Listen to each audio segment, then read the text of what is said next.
د الګول مجاهد ویډیو څنګه او کله وایرل شوه؟ که غواړئ چې په دې هر څه پوه شئ ویډیو سره تر اخره وګورئ، خو د هغه نه وړاندې زموږ د یوټیوب چینل هم در سره سبسکرایب کړئ. الګول مجاهد چې تعلق د حزب اسلامي سره لري، پخوا په پارلمان کې د خلکو استازی و. الګول مجاهد چې یو لنډاغر انسان و او د اشرف غني په حکومت کې به یې بې ځایه ګواښونه کول.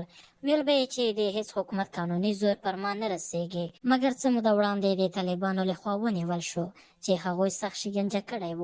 د هغه ځینې ویډیوګانې په ټولنیزو رسنیو هم خپرې شوې چې هغه پکې د طالبانو لخوا ځورول شوی و.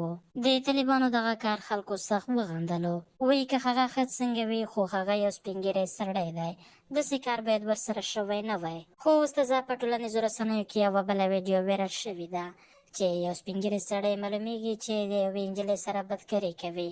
دا چې دغه ویډیو په صاف ډول نه معلومیږي چې آیا په رښتیا هم دغه الګول مجاهد دی او که نه، خو خلک وایي چې دغه ویډیو د الګول مجاهد ده. که ویډیو مو راسره ټوله لیدلې وي، د نورو تازه او ښایسته ویډیوګانو لپاره زموږ د یوټیوب چینل در سره سبسکرایب کړئ، خوا کې ورسره د بیل نشان ووهئ تر څو زموږ ټولې ویډیوګانې تاسو ته په وخت در ورسیږي.